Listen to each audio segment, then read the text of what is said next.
Assalamualaikum warahmatullahi wabarakatuh. Perkenalkan, nama saya Selva Meriana dari kelas TI 24A 2024-004075 Universitas Nusa Putra. Bagi seorang programmer, istilah algoritma bukanlah hal yang asing karena algoritma merupakan dasar dari programan itu sendiri. Namun, bagi mereka yang baru mulai melirik dunia teknologi, tentu saja istilah algoritma merupakan istilah asing. Untuk memahami apa dan bagaimana algoritma, maka dapat dimulai dari mengetahui pengertiannya terlebih dahulu. Apa itu algoritma? Ada beberapa pendapat dari beberapa ahli mengenai algoritma.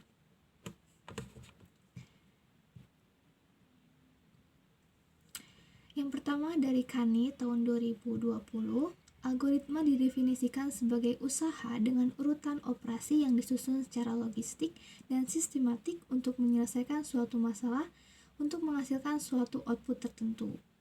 Lalu yang kedua, menurut Corman, Leserson, Rivers, dan Stein tahun 2009, algoritma memiliki pengertian sebuah prosedur komputasi yang mengambil beberapa nilai atau kumpulan nilai sebagai masukan untuk kemudian diproses sebagai keluaran. Dalam istilah lain, algoritma adalah urutan langkah komputasi yang mengubah masukan input menjadi keluaran output. Lalu yang ketiga dari Munir dan Leoni tahun 2016. Algoritma dapat diartikan sebagai urutan langkah-langkah untuk menyelesaikan suatu persoalan. Lalu yang terakhir dari Wahono tahun 2008, algoritma adalah logika, metode, dan sistematisasi yang digunakan untuk memecahkan suatu permasalahan. Algoritma dapat dituangkan dalam bentuk satu, uraian deskriptif, kedua flowchart, dan ketiga pseudocode. Variabel, tipe data, dan operator. Variabel merupakan sebuah kontainer yang digunakan untuk menyimpan suatu nilai secara sementara pada suatu programan dengan tipe data tertentu. Nilainya dapat berubah-ubah atau tidak tetap. Dapat dianalogikan variabel sebagai box tempat menyimpan barang, dan setiap box ini mempunyai jenis masing-masing sesuai dengan jenis barang yang dapat disimpan, seperti buku, mainan, atau makanan. Begitu pula dengan variabel, kita bisa menyimpan berbagai jenis data seperti angka, teks, atau bahkan nilai boolean atau benar atau salah. Nih, box atau variabel, misalnya nama variabelnya umur.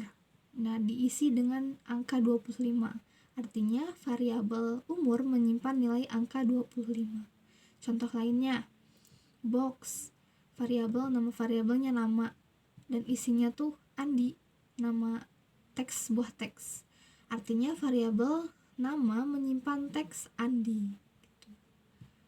Oke, jadi variabel adalah tempat penyimpanan data yang bisa berubah-ubah selama program berjalan. Aturan penataan variabel. Variabel bisa terdiri dari huruf, angka, dan karakter, underscore, atau garis bawah, seperti ini. Yang kedua, karakter pertama dari variabel hanya boleh berupa huruf dan underscore, tidak bisa berupa angka. Jadi awalnya tuh nggak boleh angka ya, harus huruf. Tapi kalau di belakangnya boleh pakai huruf. Tidak boleh menggunakan reserved keyword. Tidak boleh menggunakan spasi atau karakter putih. Nah, jadi spasinya tuh diganti sama underscore. Nah, contoh penulisan variabelnya ada camel case, nama lengkap, jadi kayak kecil, besar gitu. Nah, terus ada snack case, nama, nah spasinya tuh diganti pakai underscore. Lalu Pascal case, nah huruf besar dulu, tengahnya besar lagi. Seperti itu. Lalu yang kedua itu tipe data. Tipe data adalah sebuah cara yang digunakan untuk menentukan jenis suatu data atau mendeklarasikan data sesuai dengan bahasa programan yang digunakan. Jenis-jenis tipe data pada Java banyak sekali sebenarnya ini tuh. Yang pertama ada tipe data primitif, ada boolean. yaitu tipe data logika yang menyatakan nilai true benar atau false salah. Lalu yang kedua ada tipe numerik, digunakan untuk menyimpan nilai angka. Yang pertama ada bilangan bulat, dipakai untuk menyatakan bilangan yang tidak mempunyai nilai desimal, misalnya 30, 8, 1023, -5, dan lain sebagainya. Nah, ada juga byte, satuan ukuran data yang digunakan untuk mengukur jumlah informasi digital. Byte digunakan untuk mengukur ukuran file, kapasitas penyimpanan, dan sebagainya. Dan ada integer, disingkat jadi int, untuk bilangan bulat dengan ukuran yang lebih kecil. Lalu ada long untuk bilangan bulat dengan ukuran yang lebih besar. Lalu short untuk bilangan bulat dengan ukuran yang lebih kecil. Lalu ada bilangan desimal atau bilangan pecahan, dipakai untuk menyatakan bilangan yang mempunyai pecahan desimal, misalnya 2,38, 0,0067, atau 10,0 dan lain sebagainya. Lalu ada float untuk bilangan desimal dengan presisi tunggal. Lalu ada double untuk bilangan desimal dengan presisi ganda. Lalu ada tipe data untuk teks, yaitu string dan char. String untuk menampung kata atau kalimat, sedangkan char untuk menampung karakter. Yang kedua ada referensi. Yang pertama tipe class, tipe array, dan tipe interface. Operator merupakan simbol-simbol yang digunakan untuk operasi data tertentu saat dilakukan eksekusi program. Jenis-jenis operator pada Java. Ada operator penugasan yang disimbolkan dengan sama dengan, digunakan untuk memberikan nilai ke dalam variabel, contohnya x sama dengan 2, artinya nilai 2 dimasukkan ke variabel x-nya. Yang kedua ada operator logika, digunakan untuk membandingkan dua ekspresi atau ungkapan boolean dan hasilnya adalah true atau false. Nah ini dan, jadi dannya tidak satu ya, ada dua. Dan or juga sama, tidak dua, dan not memakai tanda seru. Yang ketiga operator aritmatika, digunakan untuk operasi perhitungan ya. Ada tambah, ini plus untuk penjumlahan, dan ini untuk pengurangan min. Lalu ini ada tanda bintang ya untuk perkalian. Lalu ini garis miring untuk pembagian. Lalu ada persen untuk sisa bagi, dan plus untuk penambahan dengan 1. Lalu min pengurangan dengan 1. Perulangan for dan while. Looping for digunakan ketika jumlah iterasi sudah diketahui sebelumnya. Loop for biasanya digunakan untuk iterasi melalui array atau koleksi, atau ketika kita tahu berapa kali suatu blok kode harus dieksekusi. Nah, ini bentuknya ya. Ini ada for each, tipe elemen, -2 collection. Dan statementnya di bawah.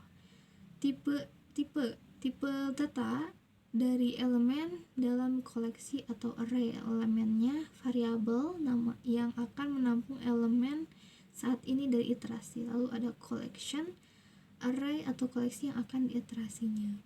Lalu ini yang keduanya, bentuk yang kedua ada initialization, condition, dan update. Update ini bisa disebut dengan increment atau decrement ya.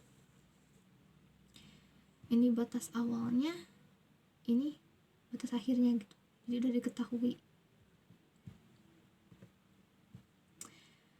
Nah, ini contohnya, contoh dari for ya. Ini batas awalnya, batas akhirnya. Nah, ini outputnya. Kenapa bisa outputnya bisa 1, 2, 3, 4, 5? Karena misalnya ini kan variabel awalnya, variabel i-nya tuh dimulai dari 1, di output 1 gitu. Lalu ada 1 di sini.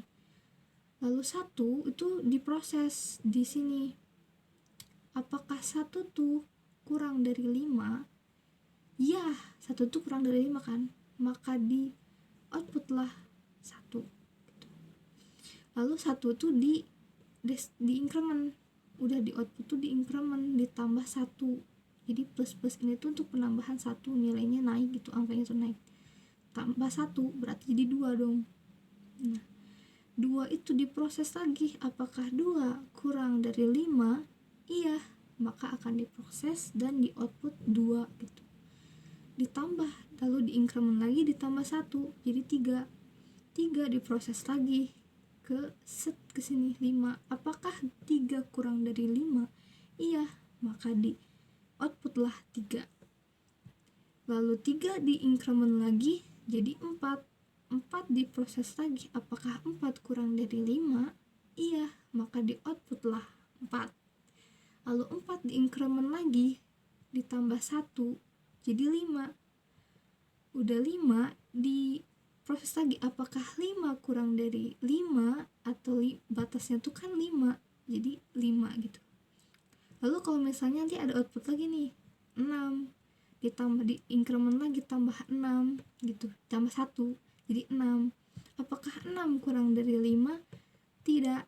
Jadi tidak akan diproses dan tidak akan di output karena 6 tuh lebih dari 5 kan. Jadi dari 1 sampai 5 saja. Jadi batas awalnya 1, batas akhirnya 5 gitu.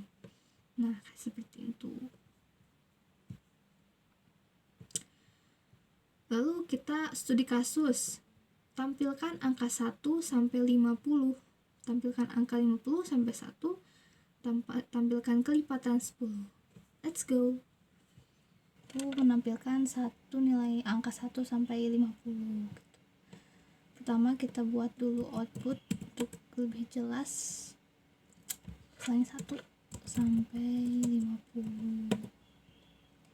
Lalu kita gunakan looping for untuk menampilkan angkanya menggunakan tipe integer. Variabelnya tuh i, terserah mau pakai variabel apa aja, sama dengan nilai awalnya tuh 1. Oke, 1. Jadi koma. Lalu i batas akhirnya tuh 50.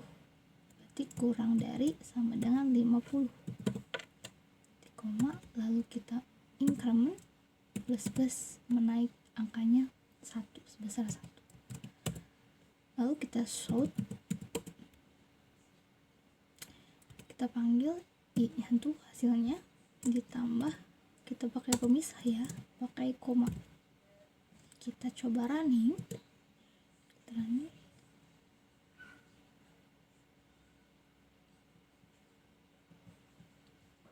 Tuh, hasilnya seperti ini ya. Ini kok ke bawah. Pusing ya sudah, kita hapus ln nya supaya tidak ke bawah.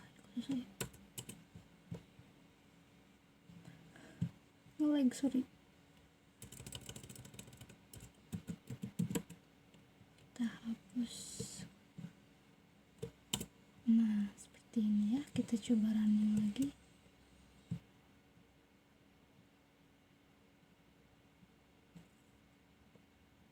Lagi ya, sorry. 1, 2, 3, 4, 5, 6, 7, 8, 9, 10 sampai 50. Udah keluar ya angkanya.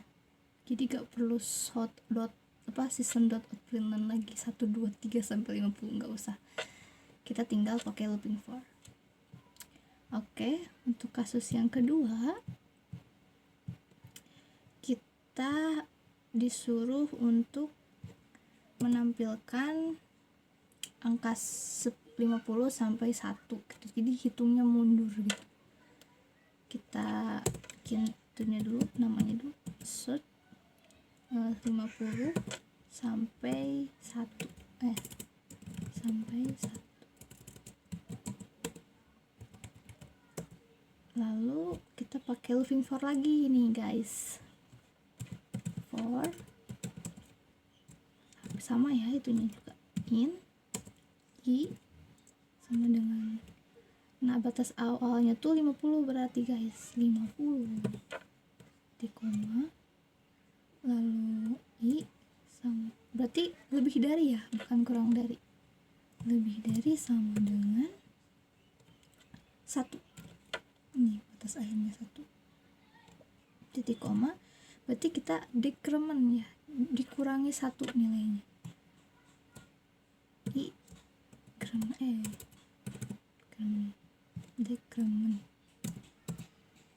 Kita sort lagi, hasilnya beti I ditambah supaya pemisah pakai koma. Oke, kita coba running lagi.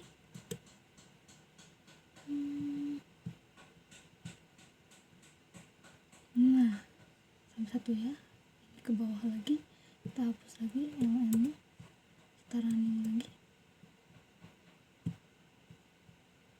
Nah, jadi ke pinggir 50, 49, 48 sampai 1. Oke, kebanyakan angkanya gua apa gitu.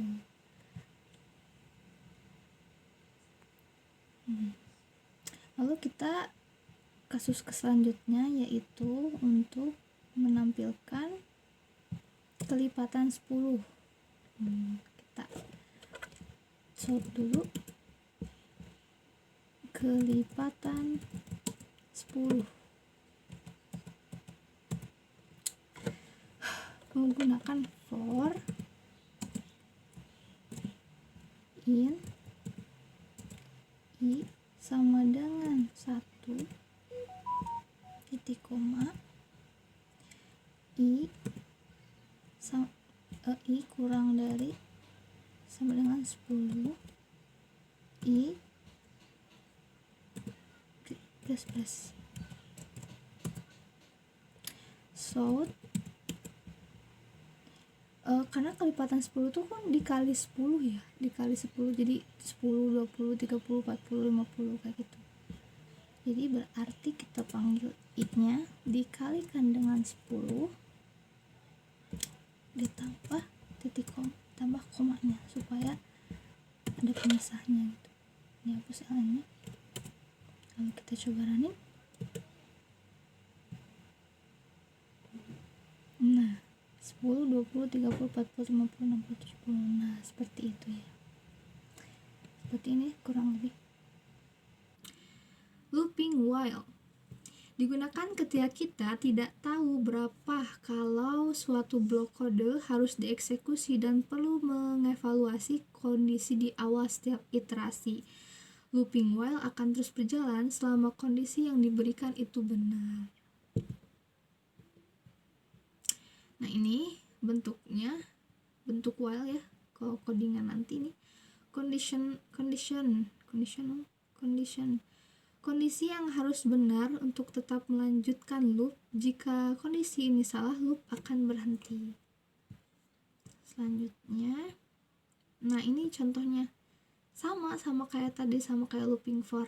Apakah 1 itu diproses 5, maka akan increment lagi 2, 3 dan seterusnya, sama kayak tadi. Condition ini, kondisi pertama I kurang dari 5, loop akan berjalan selama I kurang dari atau sama dengan 5. Nah, lalu di increment setelah setiap iterasi akan ditambah dengan 1 dan seterusnya. Jadi 6 tuh nggak bisa di output ya, karena batasnya sampai 5. Seperti itu. Oke, kita studi kasus. Mencari nilai ganjil genap dengan range yang ditentukan. Oke, let's go. Gunakan scanner untuk bisa si usernya tuh menginput datanya. Scanner variabelnya sc new scanner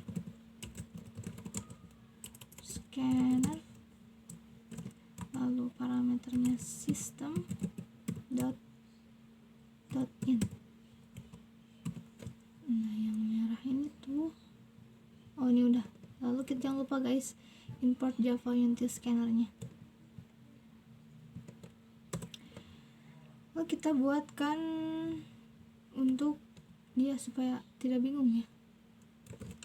Sort masukkan nilai awal.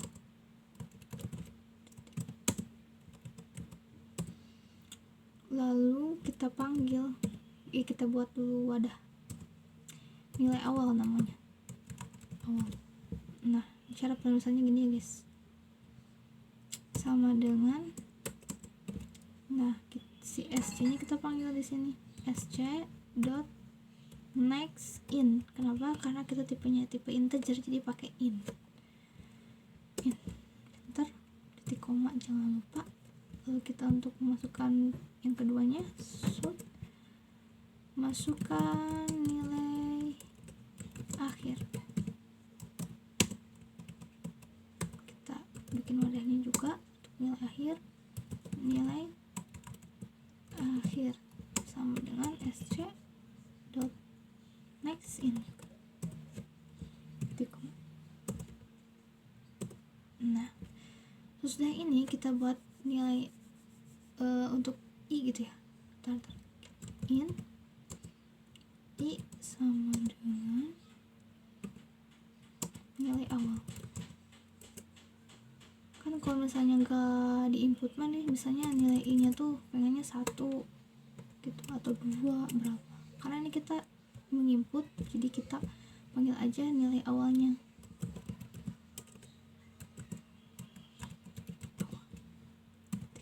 Jangan lupa titik koma ya. While untuk kondisi pertama nilai i itu kurang dari sama dengan nilai akhir. Nilai akhir. Jangan lupa kurung kerawalnya. Lalu kita bikin wadah untuk nilai hasilnya. In, kita tipe integer juga, hasil sama dengan i sisa bagi, jadi dari 2. Kenapa? Karena ketika kita sisa bagi 2 tuh 1 hasilnya tuh, maka ganjil. Kalau misalnya sisa hasilnya tuh 0, maka genap. Oke? Lalu jika kita masukkan yang tadi, hasil sama dengan 1,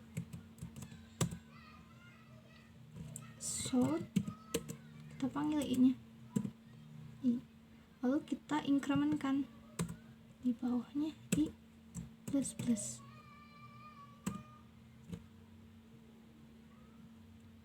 Oke, kita running.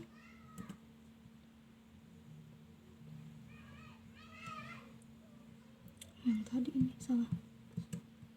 Kita running, masukkan nilai awalnya 1,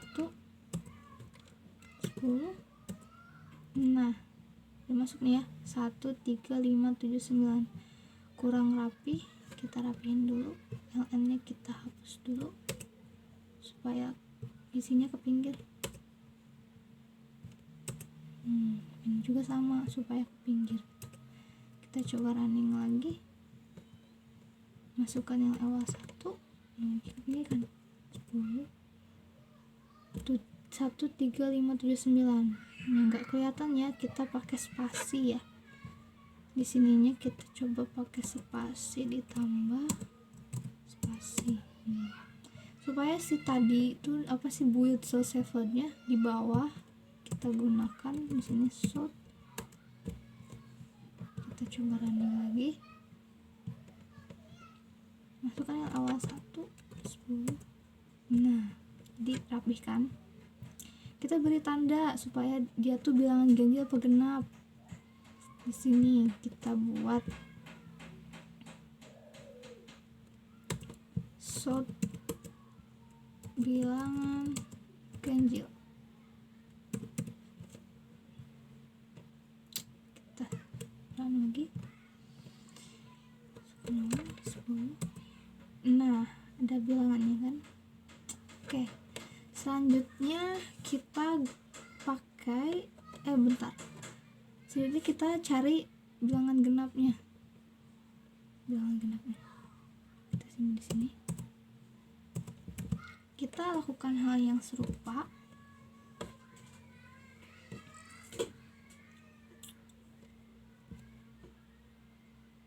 While kita sort dulu ya supaya dia bilangan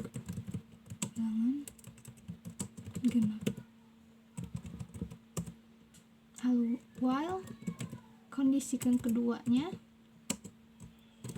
sama J, kita pakai J karena I sudah dipakai, jadi variabelnya kita pakai variabel J kurang dari sama dengan nilai akhir. Ya, ini kita panggil dulu J in J dengan nilai awal. Lakukan hal yang serupa juga, yaitu kurang-kurang lalu in hasil sama dengan J sisa bagi 2. Jika hasil sama dengan 0 berarti ya, maka should I plus I plus spasi. Jangan lupa kita buat J plus plus. Kita coba running. Masukkan nilai awal 1 harus 10. Oh, ada yang salah nih. Sebentar, kita cek. Oh iya, salah. Ininya J bukan I, salah. Atasan. Kita running lagi. Masukkan nilai awal 1. Akhirnya 10.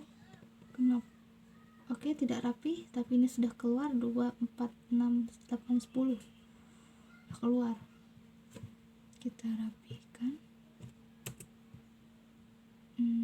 Seperti ini pakai LN. Kita running lagi.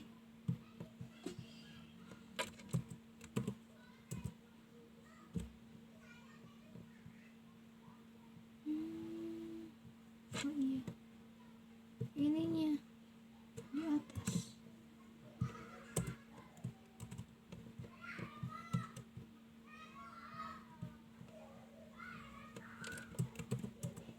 Nah, ini juga sama, kita buat lagi aja bawahnya. Oke, di sini berarti.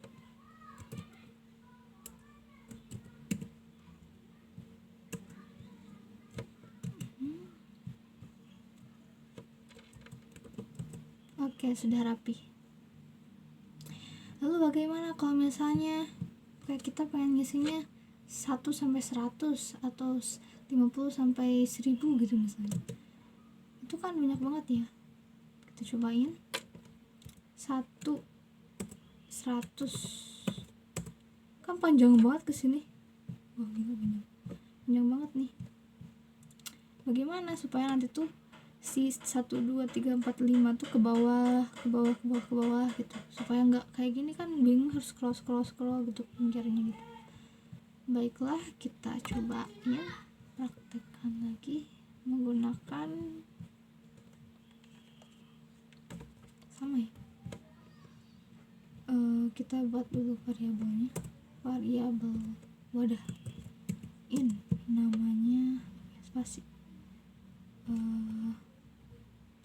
Split namanya, split.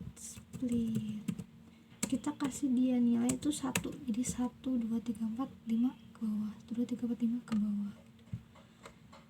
Lalu titik koma kita simpan di sini. Kita buat if lagi, if jika split sama dengan 5, maka dia should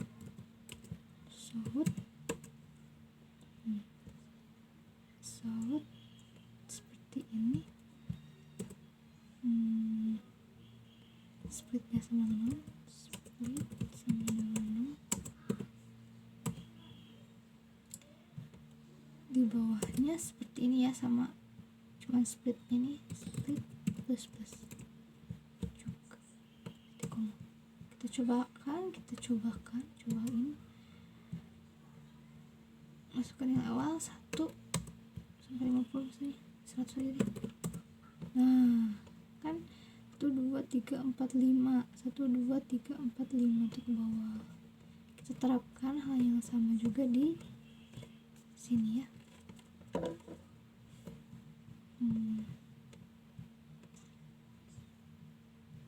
Kita copy aja.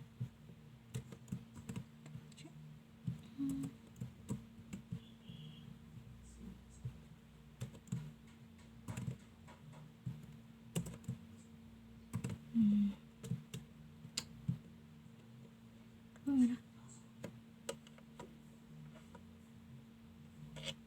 Nggak usah, kan udah ya.